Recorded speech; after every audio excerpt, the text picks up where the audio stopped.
नमस्कार दोस्तों। आज अपन बात करने जा रहे हैं रीट लेवल सेकंड एसएसटी के एक महत्वपूर्ण टॉपिक की। अपना सब्जेक्ट है दोस्तों चट्टान, रॉक। चट्टान कहते किसे हैं, चट्टान का निर्माण किससे हुआ है, चट्टानें कितने प्रकार की होती हैं, आज इन पर अपन विस्तृत चर्चा करेंगे। सबसे पहले दोस्तों बात करते हैं अपन कि चट्टान कहा किसे जाता है। तो देखिए, चट्टान भूपटल पर पाए जाने वाले वे सभी पदार्थ हैं जो धातु नहीं है। एक साधारण परिभाषा में हम इसे पिरो सकते हैं कि धरातल पर पाए जाने वाले वो सारे पदार्थ जो धातु नहीं हैं वो चट्टान कहलाती। अब इन चट्टानों की बात करें, इनकी प्रमुख भौतिक विशेषताओं की, तो चट्टानें कठोर भी हो सकती हैं दोस्तों, चट्टान मुलायम भी हो सकती है, चट्टान छिद्रित या छिद्रमय भी हो सकती है, तो चट्टान दोस्तों अछिद्रमय यानी बिना छिद्रों वाली भी हो सकती है। कौन सी छिद्रमय होती है, कौन सी अछिद्रमय होती है, उनकी चर्चा अपन चट्टानों के प्रकार जो पढ़ेंगे उसमें आएगा। तो देखिए दोबारा, भूपटल पर पाए जाने वाले वे सभी पदार्थ जो धातुएं नहीं हैं उनको चट्टान कहा जाता है। चट्टान कठोर भी हो सकती है दोस्तों, चट्टान मुलायम भी हो सकती है। कठोर चट्टानों में अगर एग्जाम्पल की बात करें तो बलुआ पत्थर, जिसे आप सैंडस्टोन भी कह सकते हैं, या ग्रेनाइट हैं, ये वो चट्टानें हैं जो कठोर स्वरूप में होती हैं। दोस्तों यहाँ बालू का जो पत्थर है वो एक अवसादी चट्टान है और ग्रेनाइट है ये एक आग्नेय चट्टान है। सामान्यतः अवसादी चट्टानें दोस्तों मुलायम होती हैं, लेकिन बलुआ पत्थर जो है, बालू का पत्थर है, वो एक अपवाद है जो अवसादी होते हुए भी दोस्तों कठोर होता है। इसके अलावा कुछ चट्टानें मुलायम भी हो सकती हैं। अब मुलायम चट्टानों के उदाहरण की बात करें तो मुख्यतः चिक्का मिट्टी, जिसे आप क्ले भी कह सकते हैं, और बालू। याद रखना दोस्तों, अपने भूपटल पर जो विभिन्न प्रकार की मृदा या मिट्टी का जमाव है वो भी अपने आप में एक चट्टान होती है, अवसादी चट्टान की श्रेणी में आती है और वो मुलायम चट्टान है। इसी प्रकार चट्टान है वो छिद्रमय भी हो सकती है, जैसे खड़िया मिट्टी, चूना पत्थर, ये वो चट्टानें हैं जिनमें छिद्र पाए जाते हैं। दोस्तों याद रखना, मुख्यतः छिद्र अवसादी चट्टानों में पाए जाते हैं, आग्नेय चट्टानों में छिद्र नहीं पाए जाते। फिर बात करें अछिद्र में, तो वे चट्टानें जिनमें छिद्र नहीं पाए जाते तो मुख्यतः वो ग्रेनाइट और स्लेट, ये वो चट्टान हैं जिनमें छिद्र नहीं पाए जाते। तो दोस्तों ये तो अपनी सामान्य बात हुई कि चट्टान का अर्थ क्या होता है। चट्टान कठोर भी हो सकती है, चट्टान मुलायम भी हो सकती है, चट्टान छिद्रमय भी हो सकती है दोस्तों, चट्टान अछिद्रमय भी हो सकती है। अब उसके बाद बात करें अपन कि चट्टानों का अध्ययन है वो विज्ञान की किस शाखा में किया जाता है। तो दोस्तों सामान्यतः पृथ्वी की आंतरिक संरचना या पृथ्वी की बनावट जो है उसका अध्ययन अपन भूविज्ञान में करते हैं, और भूविज्ञान की ही एक शाखा है दोस्तों पेट्रोलॉजी। पेट्रोलॉजी भूविज्ञान की वो शाखा है जिसमें हम चट्टानों का अध्ययन करते हैं। अब पेट्रोलॉजी शब्द है, उसकी रचना, उसकी उत्पत्ति कैसे हुई, तो याद रखें दोस्तों, पेट्रोलॉजी शब्द है ये ग्रीक या यूनानी भाषा के दो शब्दों से मिलकर बना है।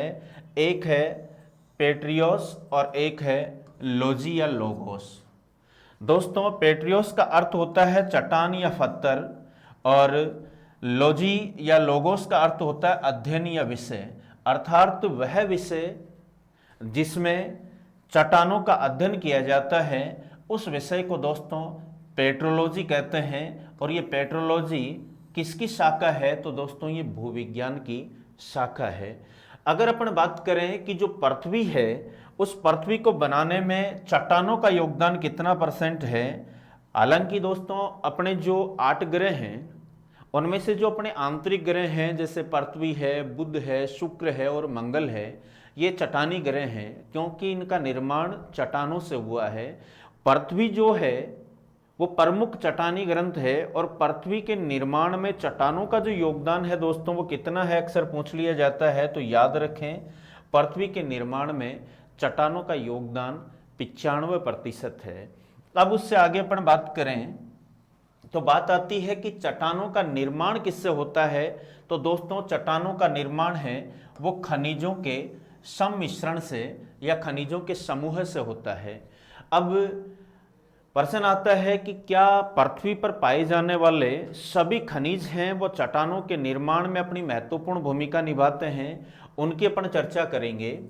साधारण भाषा में चट्टानों की बात की जाए तो वो खनिजों का समूह होता है। विभिन्न खनिजों के मिलने से ही दोस्तों चट्टानों का निर्माण होता है। अब खनिज कहते किसे हैं, तो एक साधारण भाषा में अगर अपन बात करें ना तो खनिज का मतलब वह पदार्थ जो खनन क्रिया से प्राप्त होता है।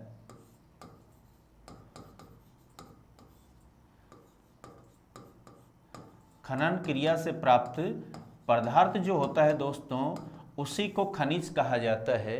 यानी जो भूगर्भ में खनन के द्वारा खानों से निकाला जाए वो खनिज कहलाता है। लेकिन इसकी अगर अपन प्रमुख परिभाषा देखें तो खनिज एक ऐसा प्राकृतिक कार्बनिक या अकार्बनिक तत्व है जिसका एक क्रमबद्ध परमाणविक संरचना होती है, जिसका निश्चित रासायनिक संगठन होता है तथा जिसके निश्चित भौतिक गुणधर्म होते हैं। उस पदार्थ को ही दोस्तों खनिज कहा जाता है। एक बार दोबारा देखना, ऐसा प्राकृतिक कार्बनिक या अकार्बनिक तत्व जिसमें एक क्रमबद्ध परमाणविक संरचना, निश्चित रासायनिक संगठन व भौतिक गुणधर्म होते हैं उसको खनिज कहा जाता है। दोस्तों ये जो चट्टान है जो खनिजों के सम्मिश्रण से बनती हैं, ये चट्टानें खनिजों के मिश्रण के आधार पर अनेक प्रकार की हो सकती हैं। जैसे कुछ चट्टानें ऐसी होती हैं दोस्तों जो केवल एक ही खनिज से निर्मित होती हैं। इनके एग्जाम्पल की अपन बात करें तो जैसे बलुआ पत्थर है और चूना पत्थर है, ये वो चट्टानें हैं जिनका निर्माण एक ही खनिज से हुआ है। जबकि कुछ चट्टानें ऐसी होती हैं जो एक से अधिक खनिजों से यानी जो दो या दो से अधिक खनिजों के सम्मिश्रण से बनती हैं। इनमें मुख्य एग्जाम्पल है जैसे ग्रेनाइट है, क्वार्ट्ज है, अब्रक है, फेल्सपार है। ये वो चट्टानें हैं दोस्तों जिनका निर्माण दो या दो से अधिक खनिजों के सम्मिश्रण से हुआ है। तो चट्टानों का मतलब ये किनसे बने होते हैं, अपना जवाब होगा चट्टानें खनिजों का समूह होता है।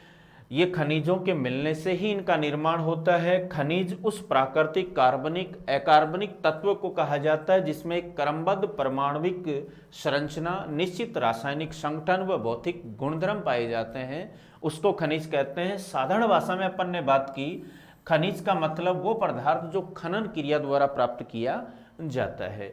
अब अपनी जो चट्टानें हैं जो खनिजों के सम्मिश्रण से बनी हैं दोस्तों, ये भी खनिजों के मिश्रण के आधार पर इन्हें मुख्यतः दो भागों में अपन बांट सकते हैं। एक तो वो चट्टानें जिनका निर्माण एक ही खनिज से हुआ है, इसके एग्जाम्पल मैंने आपको बताए जैसे बलुआ पत्थर है, चूना पत्थर है, ये वो चट्टानें हैं जो एक ही खनिज से बनी हैं। और ग्रेनाइट, क्वार्ट्जाइट, अब्रक और फेल्सपार अपनी वो चट्टानें हैं जो दो या दो से अधिक खनिजों के सम्मिश्रण से बनी हैं। दोस्तों कई बार कुछ चट्टानें ऐसी भी मिलती हैं जो धात्विक और अधात्विक खनिजों के जटिल मिश्रण से बनी होती हैं, जिसका एक उदाहरण है लिमोनाइट।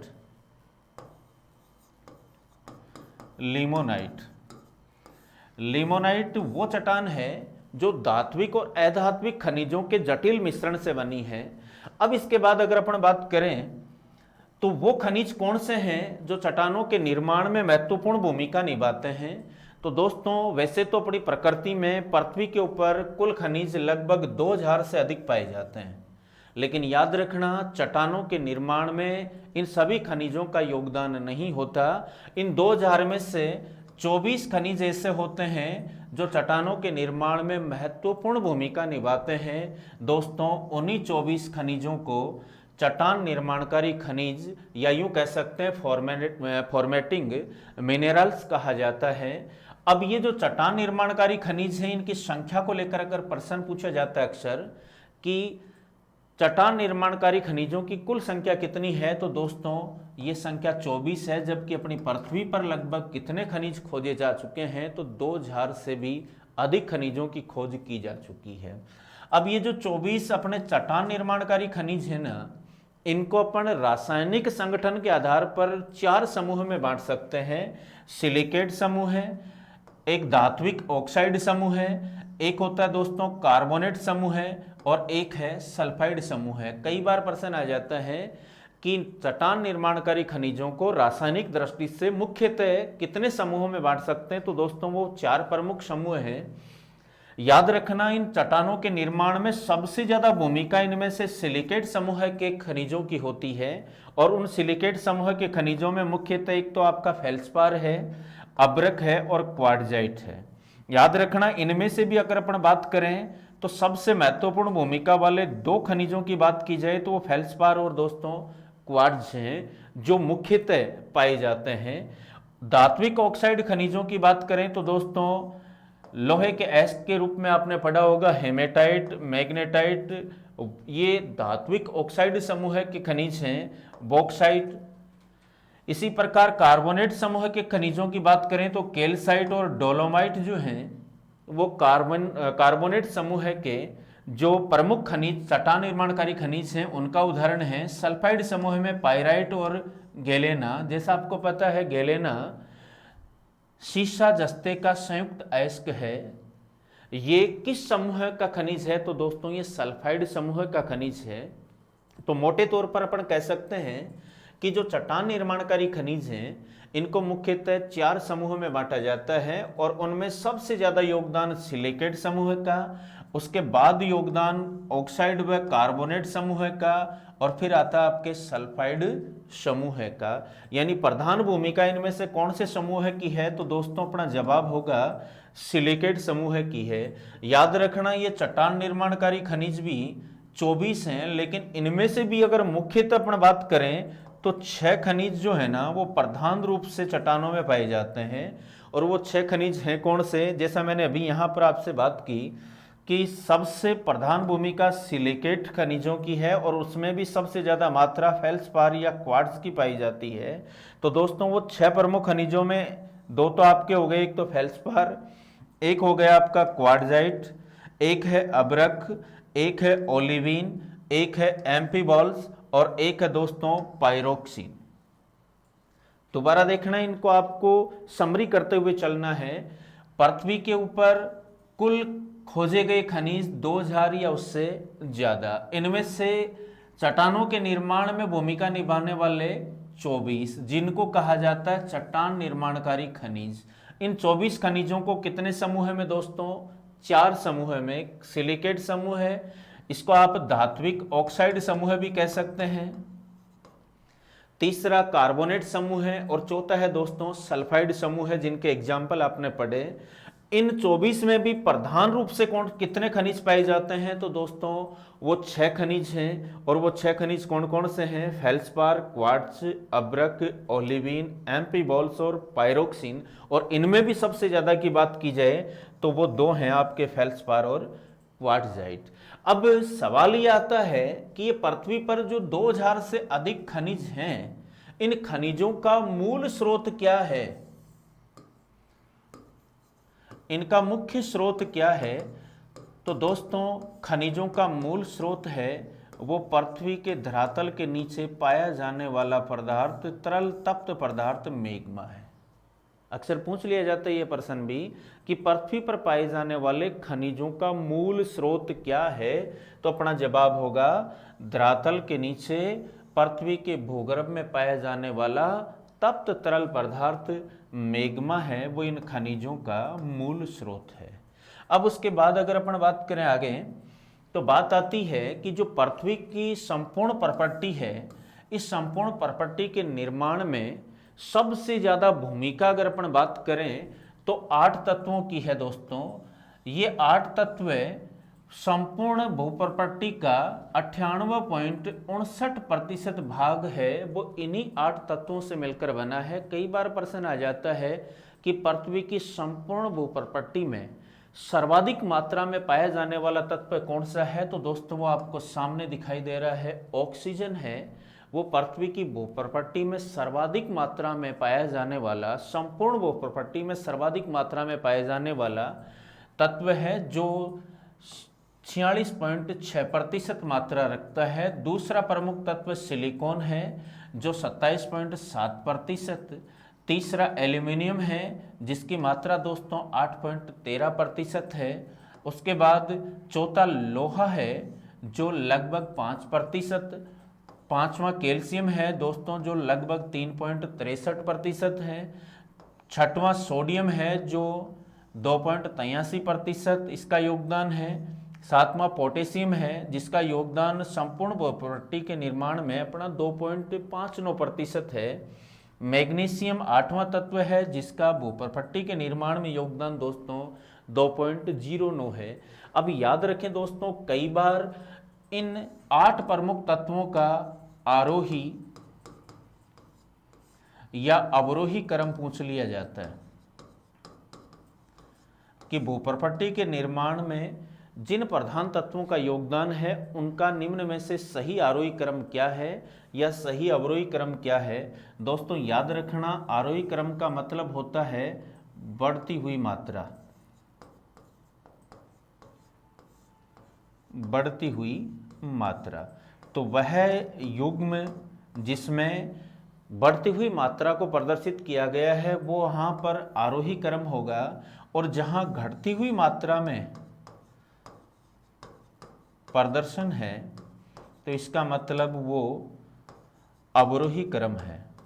जैसे मान लो आरोही क्रम की बात करें तो आरोही क्रम बढ़ती हुई मात्रा में होगा, यानी इन 8 में सबसे पहले मैग्नीशियम आएगा, उसके बाद पोटेशियम आएगा, उसके बाद सोडियम आएगा, उसके बाद कैल्शियम, फिर लोहा, फिर एल्यूमिनियम, फिर सिलिकॉन और फिर आपका ऑक्सीजन आएगा। ये तो है इनका आरोही क्रम। और इसको ऑक्सीजन से शुरू करके आप मैग्नीशियम की ओर चलोगे, यानी सबसे पहले ऑक्सीजन, फिर सिलिकॉन, एल्यूमिनियम, लोहा, कैल्शियम, सोडियम, पोटेशियम और मैग्नीशियम की तरफ आप चलोगे तो वो दोस्तों इनका अवरोही क्रम होगा।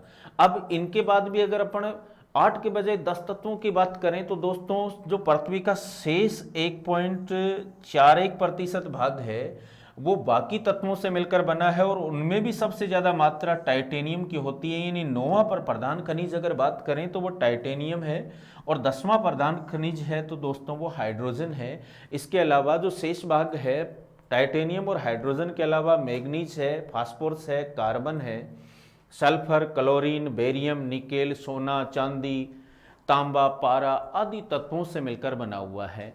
इसका मतलब जो पृथ्वी के ऊपर जितने तत्व हैं, याद रखना दोस्तों, वर्तमान में 118 तत्व हैं, उनकी खोज की जा चुकी है। उन 118 में से 8 तत्व हैं जो संपूर्ण भूप्रपट्टी का 98.59% भाग निर्मित करते हैं, और शेष 1.41% भाग है वो बाकी तत्वों के द्वारा निर्मित होता है। और सबसे ज़्यादा मात्रा में पाए जाने वाला तत्व अपना ऑक्सीजन है।